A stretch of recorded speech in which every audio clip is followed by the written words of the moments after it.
শুনে বুঝে বুঝে শিখে নাও আজ তুমি Rumana easy recipe Rumana easy recipe. বাহিরের কেনা ইফতার না খেয়ে ঘরেই তৈরি করে নিতে পারেন খুব মজাদার মুচমুচে আলু পাকোড়া। যা যা লাগবে: বড় আলু একটা, ডিম একটা, বেসন 1/4 কাপ, পেঁয়াজ কুচি 1 কাপ, মরিচ কুচি 1 টেবিল চামচ, আদা বাটা 1/2 চা চামচ, রসুন বাটা 1/2 চা চামচ, হলুদের গুঁড়া সামান্য, মরিচের গুঁড়া সামান্য, লবণ স্বাদ মতো, তেল ভাজার জন্য। এখানে আমি বড় আকারের একটা আলু নিয়েছি, আলুটার খোসা ছাড়িয়ে নিচ্ছি। এখন গ্রেটারের মোটা সাইড দিয়ে এই আলুটাকে আমি খুব ভালোভাবে গ্রেট করে নিব। আরেকটা কথা বলে নেই, এটা কিন্তু কাঁচা আলু, সিদ্ধ আলু না। চেষ্টা করবেন গ্রেটার দিয়ে গ্রেট করতে, এতে আলুটা অনেক সফট হয়। গ্রেট করা আলুটাকে আমি একটা বাটির মধ্যে নিয়ে নিচ্ছি। এর মাঝে পর্যাপ্ত পরিমাণ পানি দিয়ে দিচ্ছি। আলুটাকে পানিতে ডুবিয়ে এভাবে 15 থেকে 20 মিনিটের জন্য রেখে দিচ্ছি। এতে আলুর মধ্যে অতিরিক্ত স্টার্চটা বের হয়ে যাবে এবং পাকোড়াটা অনেক মুচমুচে হবে। 20 মিনিট পর আলুটাকে খুব ভালোভাবে পানি দিয়ে ধুয়ে নিচ্ছি। এখন এটাকে পানি ঝরার জন্য রেখে দিচ্ছি 10 মিনিটের জন্য।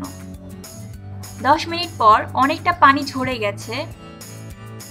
হাত দিয়ে একটু চেপে নিয়ে আলুগুলোকে আমি একটা ছড়ানো পাত্রে রেখে দিচ্ছি যাতে অতিরিক্ত পানিটা শুকিয়ে যায়। একটা মিক্সিং বলে আমি 1 কাপ পরিমাণ পেঁয়াজ কুচি নিয়েছি। পেঁয়াজটাকে একটু লম্বা লম্বা করে কুচি করে নিয়েছি।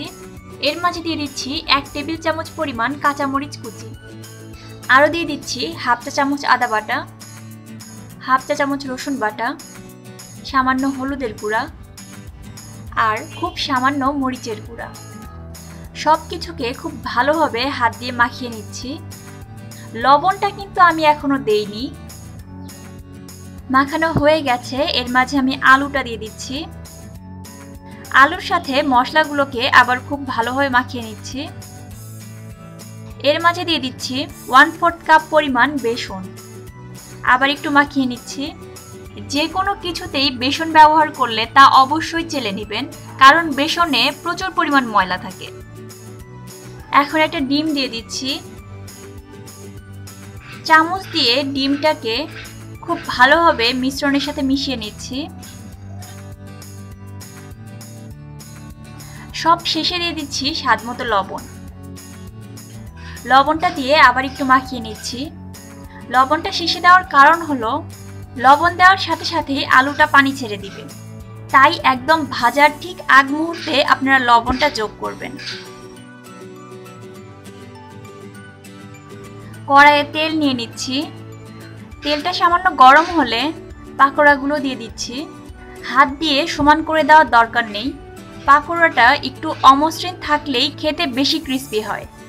সবগুলো পাকোড়া দেওয়ার 1 মিনিট পর নিচের পাটটা সামান্য শক্ত হয়ে আসলেই এগুলোকে উল্টিয়ে দিচ্ছি। চুলার আঁচটা একদমই লো রেখেছি, কারণ আলুটা কাঁচা আর এটা সিদ্ধ হতে সামান্য সময় লাগবে।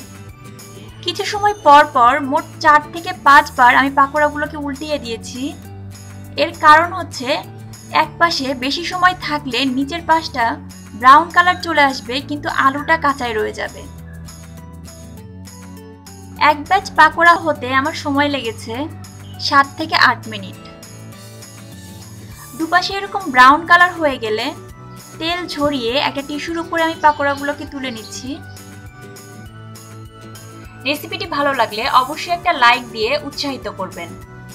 ভিডিওর ঠিক নিচের দিকে লাল কালারের একটা অংশে লেখা রয়েছে সাবস্ক্রাইব। এখানে ক্লিক করার পরে লাল কালারটা চলে যাবে এবং পাশে একটা বেলের ছবি আসবে। বেলে একটা ক্লিক করে নিন। ব্যাস হয়ে গেল।